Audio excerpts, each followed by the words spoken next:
really laying out practical goals, and not just the goals, but the action steps to actually make those things come to life. And staying focused on that has blown open the doors for me on pretty much anything I've ever had success with.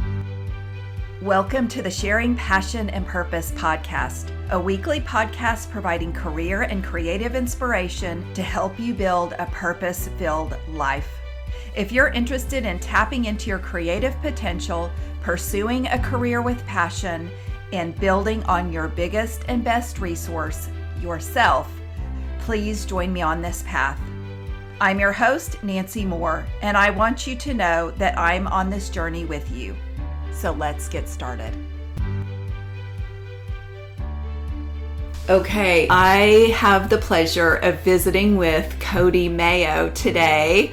It has been great kind of getting to know you a little bit before this visit. You were an entrepreneur, you were an actor, you're a father. There's so many different roles that we're going to talk about today, but welcome to the podcast. Thank you. Thanks for having me. I'm excited to be here. It's my first podcast in Tulsa, so this will be fun. Okay, other than the ones that you've recorded. Other than the ones at mine, yes. Other than the ones I've recorded. This is the first one I'm being a guest on. Yes, so. Well, cool. Well, if you could just take a couple minutes to tell us a little bit about yourself so our listeners can get to know Cody Mayo. Sure.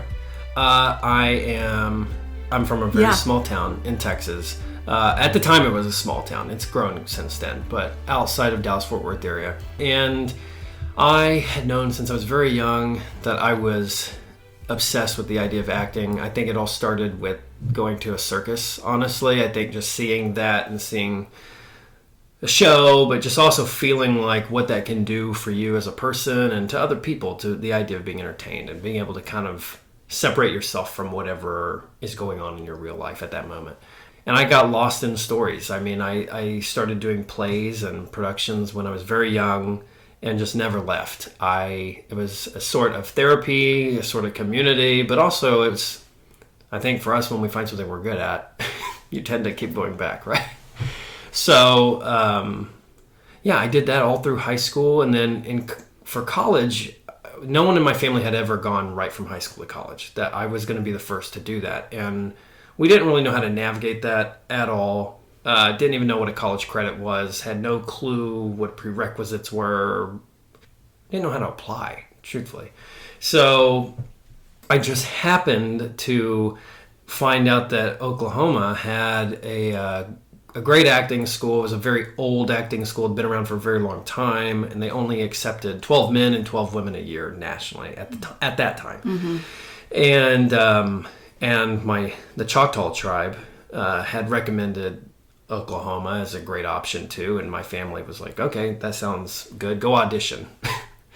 So I auditioned and then got accepted in and became one of the 12 that year and went on to do several shows but always had my eyes on how do I continue this into my adult life. And my dad, when I was younger, had taken me out to LA on a summer vacation, and we did the backlot tours and all of that. And I just remember being so blown away at the idea that people got to do this every day and wanted to do it, but had no idea how a small town kid could ever get to LA and actually do it, you know? Mm-hmm. So anyway, fast forward to post-college, I got married and I asked my wife, I was like, are you good? Could we do this? Could we give this a shot? And she was in, and we loaded up a U-Haul truck just like everybody else, and you have nothing and no money, and you go and you try to make it work. And thankfully and luckily, I caught some breaks because I was ready for that moment. And I think a lot of it is I think we all get breaks. They all come our way. It's just a matter of whether or not we're ready to swing the bat when the break comes. Yeah. I swung the bat and hit it and started auditioning immediately. I mean, it was within the first week of living in LA, I was auditioning. So I was walking these backlots of these places that I had come to as a kid and thinking, oh my gosh, this is so wild and so full circle to do this. Anyway, I got on a show and then one thing led to another and got on a couple more shows and just started building that way. But all along too, I was working at a restaurant because you have to, as an actor, you have to spin multiple plates unless you're a celebrity. And but I have always had the entrepreneur mindset. The way I took the leap out to LA and the way I positioned myself or marketed my image and what I brought to the table, everything has always been through the lens of that. So much so, like, I remember when I was like maybe 7 years old, my mom was having a garage sale, and I set up a table and was selling like soft drinks and all these other things at the garage sale for myself. And this is going to sound so silly, but I had, at the time, had taken a boom box and recorded on a cassette tape like an announcement or something. Like, you know how you would hear in grocery stores, you walking around, and back in the day, loudspeaker would come on and someone would say, there's a special on aisle whatever. And so I recorded like where the deals were in the garage sale, but then I always said, you know, you got to come and get a soda or this, that, the other thing at my table. And I would do that. I would put on costumes. I'd stand in the street to try to get people to come, you know, and flag people down. So I always had this mindset of like capturing attention, entertaining them, and selling the product as far as business went. So I leveraged that for myself in LA and got to work with a business partner and business partners, and opened a bar and failed for a little bit, it felt like, but it wasn't. It was just an investment period. It takes a lot of work and a lot of lonely nights at first. But now, you know, it's one of the most successful bars in Studio City, which is fantastic. And it's the vision that I had back in 2014 in real time now, doing well over $1 million in sales a year and being a place of entertainment for people, a place to get away. So I had that. I had acting. Now I've got a beautiful family. We had 3 kids while we were in LA. We fostered babies during the pandemic, and one of them got to stay with us forever. So he's my third. And one thing led to another, and we just wanted to be closer to family. I mean, at the end of the day, that's what it really came down to, is we had 3 kids and no other family out in LA. It was just us. So all of our family was in the Midwest, and my wife has a huge family, and they are centralized in Tulsa. So that's why we picked Tulsa, and here we are. So moved here, and at the end of 21 kind of crash landed, and then in 2022, at the spring 22, I opened the acting studio, and now we're going on our 2nd year and having a lot of success. We've got a full-blown adult program where we're getting to train adults in film and television acting, and then we launched the young actor program this year as well. So now we're working with kids and high school, and it is the whole mission behind that was to bring the front lines of LA here, to give people what I wish I would have had. Yeah, yes. I guess. Yeah. So it's kind of full circle. It's crazy.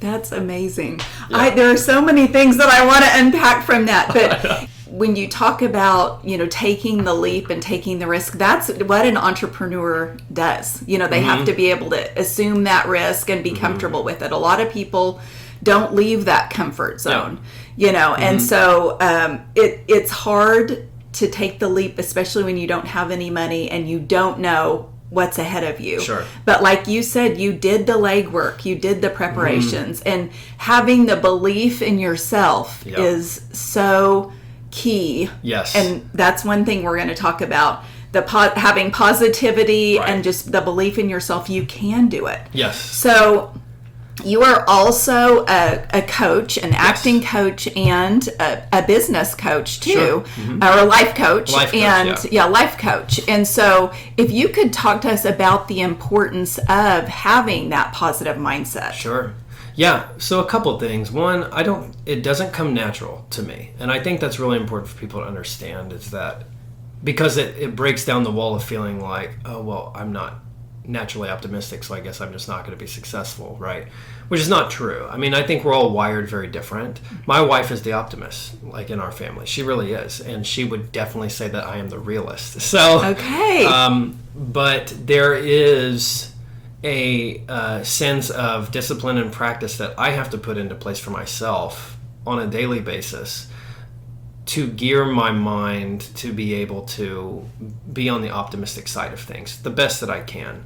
I mean, because the reality is, for me at least, I feel like, and even though I am geared to lean towards realism, is that the future and the stuff that you want to build and create and the success and all of that stuff, it lives in the optimistic side. You have to have it, because if you're living in the realistic side of things, you're only focused on what you can see now in the present. That's it. Well, none of that stuff exists right now.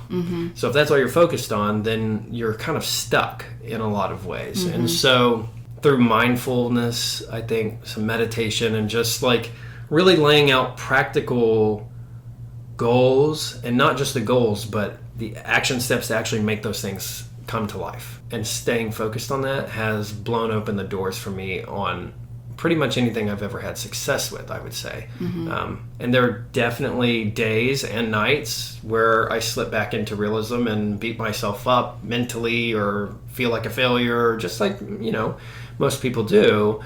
I just think it's super important for people to understand that it's not a predisposition to waking up with a smile on your face. It's like the smile is on my face because those muscles have been through a lot of work that weren't smiling. You know what I mean? Yeah. And that's business, though, right? You get to this side. You get to the joy of it all through the work. And being focused, remaining optimistic, and remaining hopeful.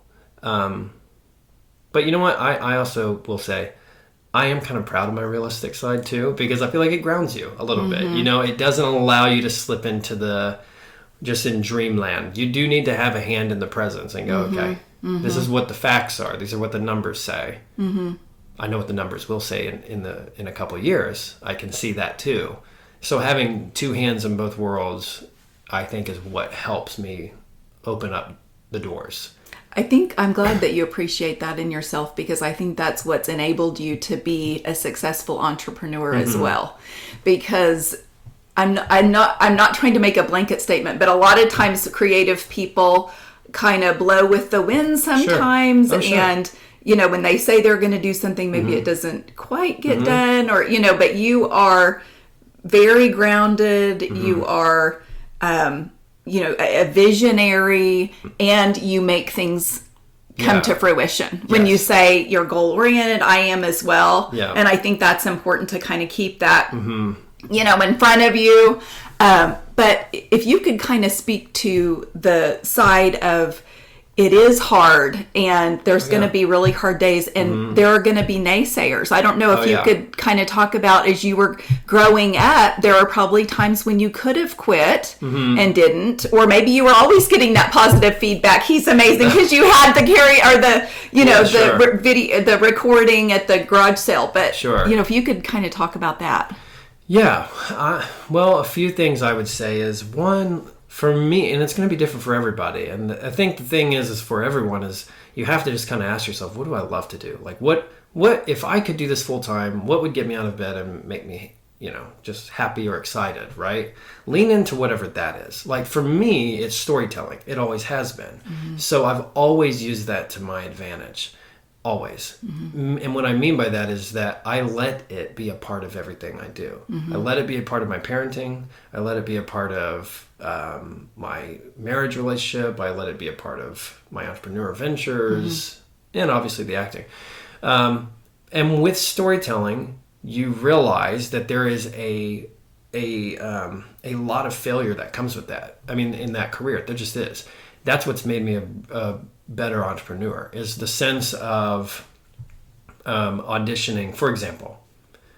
And I don't know how many people are familiar with this, but when you're a working class actor, let's say you audition 100 times. And I mean, when I say 100 times, I mean you're preparing a piece with your full self. You're bringing your very best, and you're a pro at this point, right? You're going out there to play a game. Let's imagine it like in terms of athletics, right? You're going out and you're playing the game. You've got 100 games to play. You're going to play 100 of them. Well, as a working class actor, you're not going to win 100 games.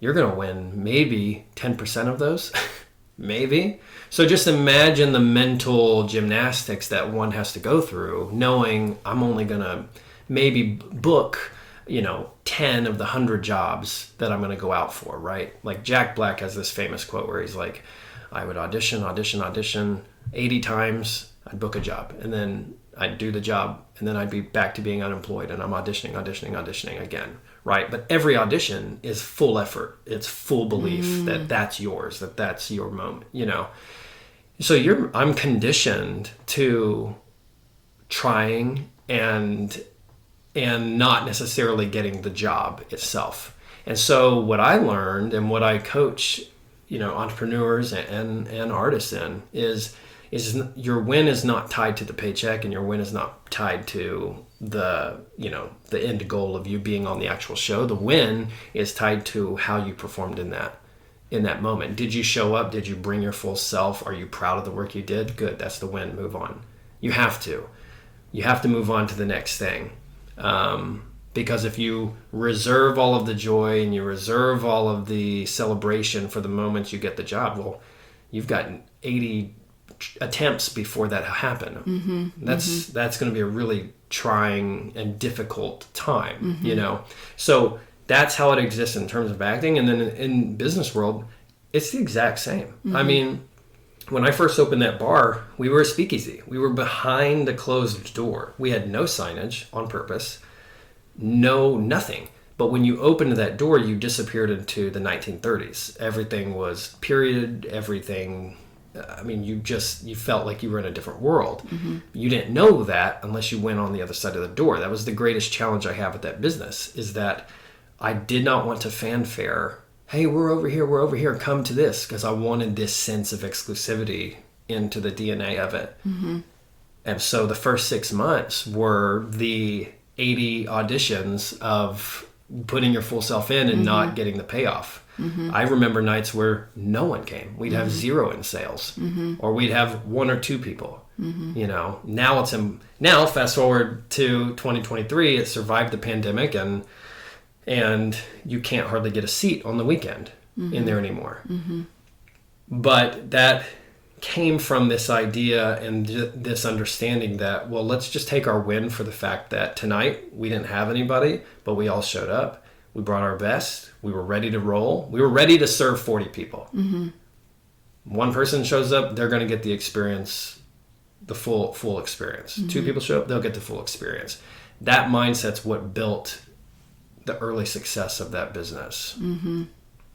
Had we not done that, we would have looked at those early nights as failures, because our joy and all of that was reserved for having a packed house. And I think the doors would have been closed within a year, because the mindset was, well, this isn't working. It was working. It was. You had to wait. You had to be patient with it. So it is hard. It is very difficult, I think, in all of those, whether it's in business, whether it's in acting, even in parenting. I think it's the exact same in parenting too. With raising our kids, it's like every year their cognition evolves, and you're like, oh my gosh, who is this person? Like, I'm relearning a new person, it feels like, every year in a lot of ways. And so, as a parent, no one trains you for this. You don't go to school for parenting. You're kind of using what you saw growing up, or maybe what you never want to try from what you saw growing up. And we're all kind of just doing the best we can. But as a parent, like, it can get really lonely, and it can get really devastating if you're tying everything to, the final result of, like, well, if they're successful, then that means I was successful. And if they're not successful, that means I was a failure. Well, why not invert that and just, again, same practice. Bring your full to the day. Be the best that you can be. You're not perfect. It is what it is. And hope for the best. They're going to get the best from you. And just keep learning, keep evolving within the days. And I feel like that's what opens the door. So I use that approach. That's how I've done that. I'm obsessed with the idea of writing something down on paper and then turning it into a real thing. I'm obsessed with it. I've done it multiple times from literally being in high school and wanting to do a fundraiser for something and somehow convincing the school to let me do a haunted house and fully funding it and building it and then making a ton of money for our school. Literally just writing something on paper, strategizing, planning, executing. Just out of curiosity, where do you put that paper? Do you put it up? Are you constantly referencing it? Or once you write it down, then what? It's disposable for me. Okay. Yeah, and I don't know if that's the artist side of me or what it is. I feel like artists, kind of what you were talking about earlier, where we can kind of move with the wind in a lot of ways. There's a sense of disposable. There's a sense of sabotage maybe even in our work. But it's like, for me, I write it down, and then once I've done that and I know it's there, I know what I want to do. And now this is behind me. I'm already on to the next phase of putting legs on the idea.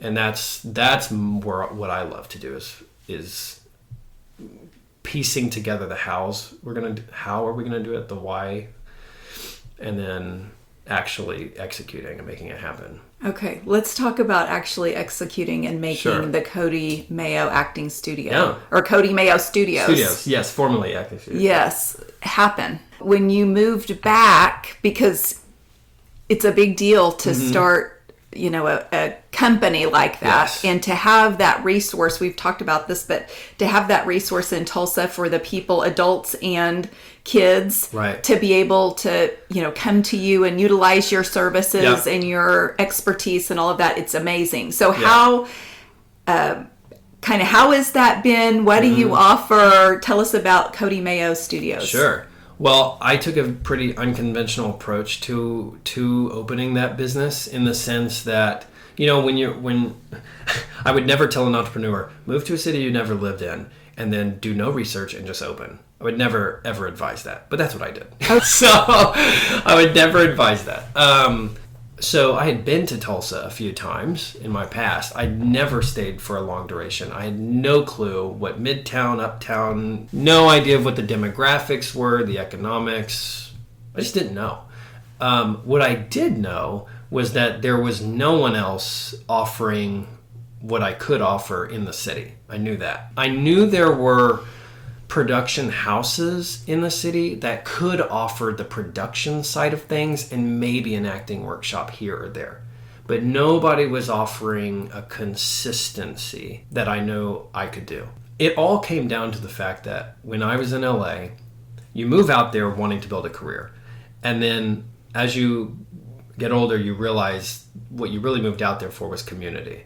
And that's what you bring back. Like I didn't realize that until I was much older, but I was blessed with opportunities to train at some really exclusive studios that I got access to through a family friend. That's how I got my referral into those spaces. And it was incredible to once a week to train for 3 hours a night and then rehearse at some point later that week. And the people you're sitting in the room with are on TV shows or in movies, but they're just like you and me. I mean, we were all hungry. We were all wanting to learn more and get better and stronger at it. And so I just felt like I went from being an amateur to a pro overnight is what it felt like. Wow. Because you were forced to raise your bar because they brought it every night, And so that's kind of what I did. Is I started at the entry level of each of those studios, and then I worked my way up to the masterclass level, and then I would go to the next studio and do the same thing. And that did not exist here in the Midwest. That community, the way those were structured, the type of work, the quality of work, I had never experienced anything like that in my life, ever.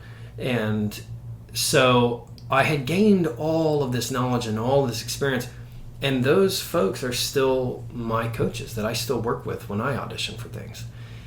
And they were the ones encouraging me, you should do something. You'd be good at coaching this, at teaching this, you should really give this a shot. So fast forward to last year, opening it in Tulsa here, I took a low risk option and did some subleasing, kind of handshake contract deals in a lot of ways. Kept my expenses way down because I just had no idea. I did not know if anyone wanted to act in Tulsa, but I thought I'm just going to rely on myself and see what happens.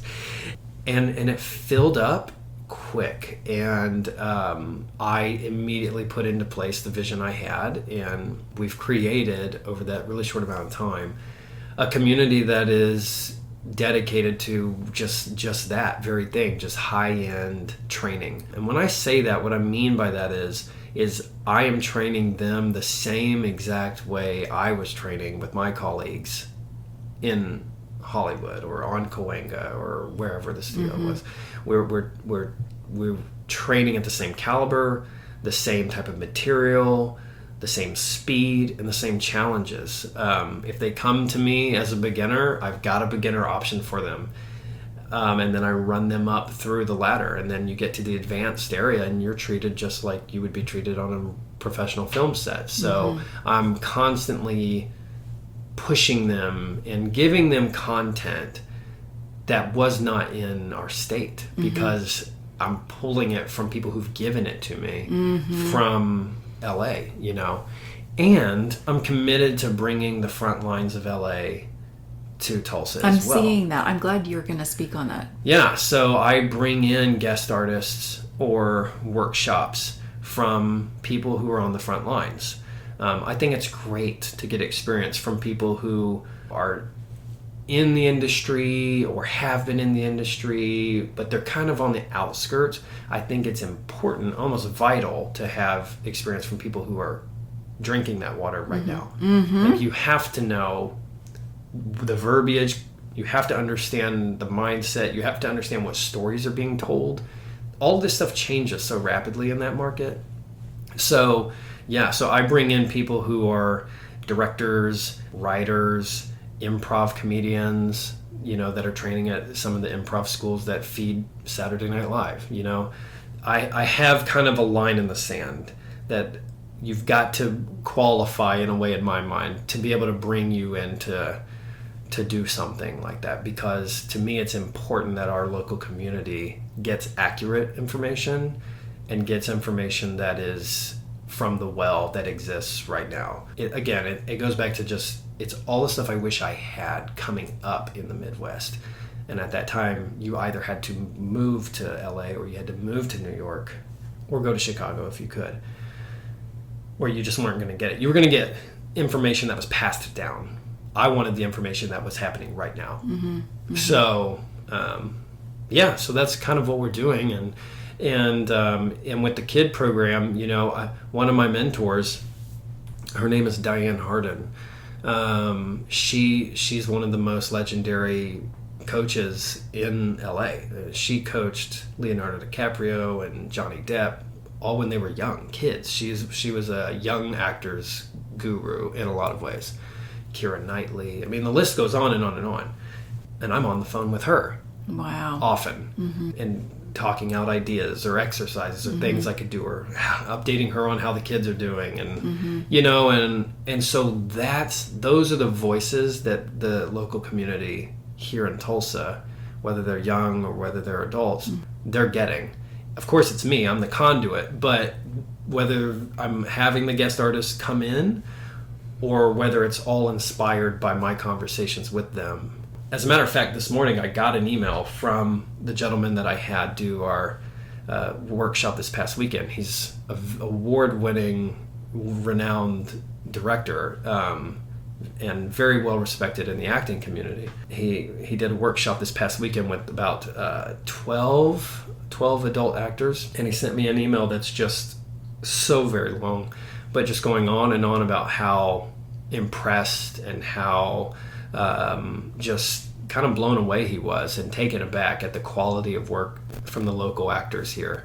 And those actors that were in that class have been training with me for over a year now. So we got them to a point where they would be able to take a class with him and compete. And when I say compete, I mean be open and be free and do their best work. And he talks about how this is like as good as any of the work we're doing out here. Wow. So for the local community to have that opportunity, but then to also hear that from that voice, I think is just a huge thing for us. And it says a lot about our studio. I mean, I built it, but they are the studio, they truly are. So they're the ones pushing each other.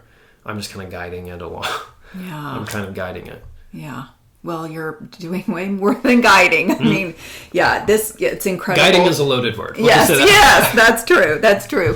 So among the many things that you're doing, I also want you to talk about On My Way podcast, On My Way with Cody Mayo, because I'm enjoying that, and I am not at all or have ever been interested in acting. But what you are talking about is so spot on, even for people in just life and business. And so I wanted you to kind of talk about maybe a couple of the topics, because I do enjoy that tremendously. Yeah, thank you. And thanks for listening and checking it out. So what's funny with that podcast, I started On Our Way right before my daughter was born, okay? And because I was rolling as an entrepreneur, I had so many things spinning and just going, and when you're in that zone and you're flowing like that, it's like, I can do anything. Let me take on the next thing. And this was before podcasts were as we know them today. I launched this thing at the end of 2014, I think it was. So nobody knew really what it was. Everybody's like, is people going to listen? I don't even know.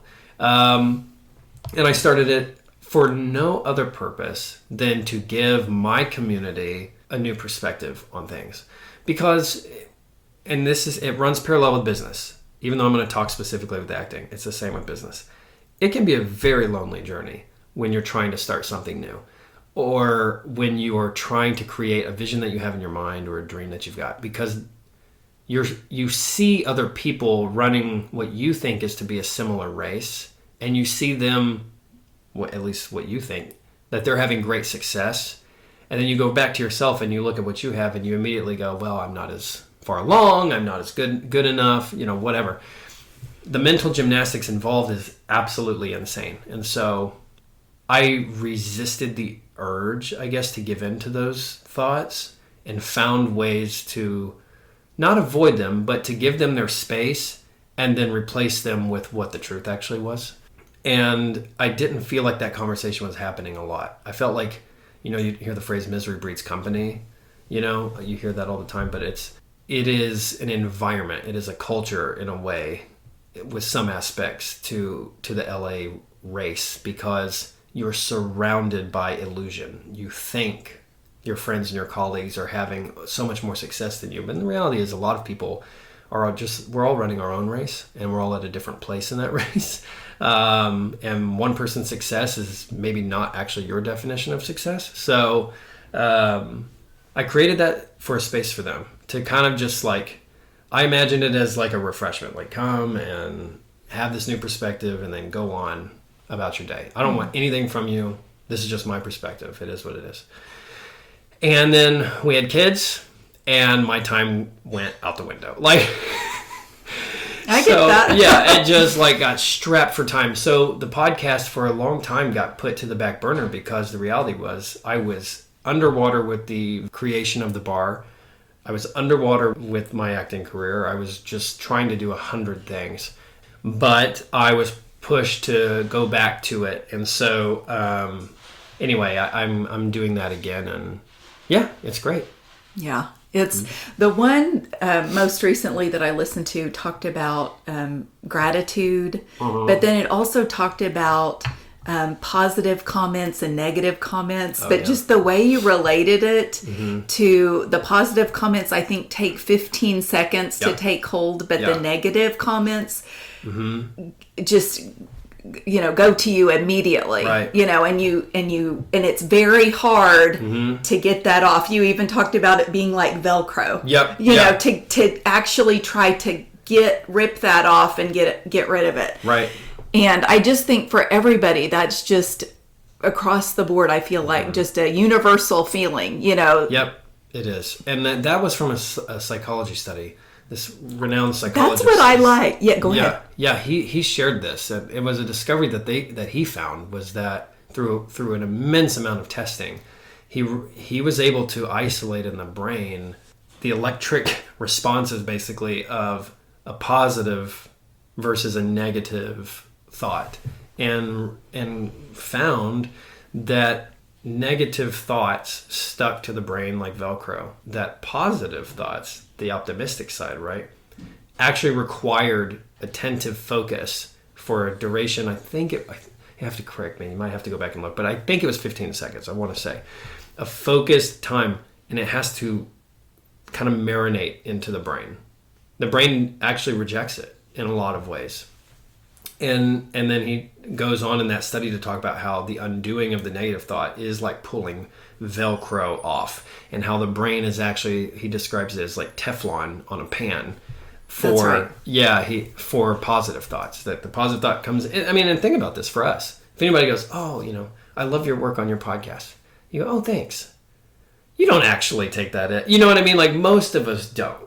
But if someone was like, hey, your podcast is terrible. No, we're not going to stop thinking about that for like the rest of the day. Right. Into tomorrow. It's just all of our brains do that thing. Mm-hmm. You put that in any subject or situation, I feel like we just always kind of defer to that. So, but it's so, I did that whole episode because that is so important for us in the creative field, especially with artists, because you are just making stuff, and to you might have like a personal tie to it, and it might have a real meaning to you, and other people may interpret it as it's okay. Mm-hmm. And you've got to be able to go, yeah, it's okay that they think it's okay, I know it's great. Mm-hmm. Mm-hmm. And I'm continuing it with the focus of, I do speak primarily to the creative field in it, but again, it is one of those things where entrepreneurs can take stuff. It all runs parallel. Parents. Yeah. You're a parent. I mean, I have gotten so much from it and enjoyed it tremendously. So, yeah. Well, if you will tell people how they can find you, sure. That would be great. Yeah, so you can find me on Instagram and Facebook at Cody Mayo, Threads. All the social handles is just my name, so at Cody Mayo. And then the studio itself right now is CodyMayoActingStudio.com. That's how you can find me, or Cody Mayo Studios. It'll all lead you to the same place. So if you're wanting to look at classes for kids, I work with starting ages at 10. So I work with 10 to 13-year-olds, and then I separate my high schoolers. So high schoolers are in a different class. And then we have an advanced class for young actors for those, because there are some in Tulsa, and yay for us, and yay for the industry for being this way. There are some in Tulsa that are auditioning from their homes for major films and major television shows. Oh, wow. So it's an opportunity, a space for them to train here. Okay. They live here. Yes. Right? So I have that advanced program too. And then we've got the adult classes for acting, and then we do a weekend intensive. I do one, just about one a quarter. All the adults have to take that class before they start training with me, because it gives me an opportunity to get to know them. They get an opportunity to know me, understand the studio, and see if I'm their cup of tea. And I don't want to waste anybody's time. So once they take that, then they get full access to our studio. They enter into the training program. We do once a week classes there. They get access to all the intensives and workshops from guest artists, that whole thing. And then lastly, I teach public speaking courses just about once a quarter too, for anyone and everyone in business professionals, unlocking the whole idea of communication and how to be effective and efficient with that, and bringing a real sense of confidence to it. I think we look at a few major areas with whether it's interviewing for a job, we look at manager to employee, from employee to customer communications. We look at meeting presentation versus large presentations, and kind of help people discover their way of doing it. There's obviously, public speaking is a massive fear for a lot of people, but I've been swimming in stories since I was 7. So I bring a little Hollywood edge to it and help people understand that, yeah, it's actually really possible for you to tell a dynamic communication, and whether that's for sales purposes or whether it's for empowering your staff or whatever it might be. And so it's a 2-day intensive, and it's intense, but you take away a lot of skills, practical skills that you can use right away. So we're doing all of those things. Wow. Yeah. Okay. A lot. A lot. So, just in wrapping up, if you'll tell me a little about your location. It's on historic Studio Row, which is very cool. Yes. And I haven't been there yet, and I'm going to visit. But just tell me a little bit about maybe that area and where you are. Sure. Yeah. So, this is just amazing. This past June, we moved into our own brick and mortar space on Studio Row, which is off of the Utica exit. 3rd and Trenton is the location. So we are right across the street from the internationally famous church studio. Lots of incredible music has been recorded there, and the renovations that they're doing to that area of Tulsa is really incredible, revitalizing that area, and the artists are flocking to that area and adding a lot of personality and a lot of character. But there's just so much talent, and I think that's, just being from an outsider to Tulsa, really, there's so much talent here, whether that's in music or fine arts or acting or whatever it might be. Just an incredible amount, and that's only going to continue to grow. And I think that the artists that are here are starting to realize that they can stay here and are starting to build their creative hubs or homes. And so there we are. We're on 3rd and Trenton. We're right in between a great Mexican restaurant called 918 Maples and next door to Hummingbird Fine Arts, which houses a bunch of local fine arts artists, and it's amazing. So yeah, it's fantastic. That's so neat. So everybody needs to check that out. Yes. Including me. Yeah. So, yes. Come on by. Yeah. Come on by. Knock on the door loud so I can hear you. Okay. We will. Well, thank you so much for taking the time to talk to me. This has been very informative, and I've loved getting to know you a little better and what you're offering here in Tulsa. Thank you. Thanks for having me. And I look forward to talking more and seeing you again, and welcoming whoever in Tulsa is interested. Awesome. Thank you. Thanks. Okay, everybody, that's a wrap on this week's episode. I want to thank you for listening to the Sharing Passion and Purpose podcast. It means the world to me, and I'd love to connect with you. Please follow me on Instagram, Facebook, and LinkedIn at Sharing Passion and Purpose, and Twitter at Passion Sharing. Also, if you like this podcast, it would mean a lot to me for you to subscribe, rate, and review it. And as always, all my show notes will be available on my website, sharingpassionandpurpose.com.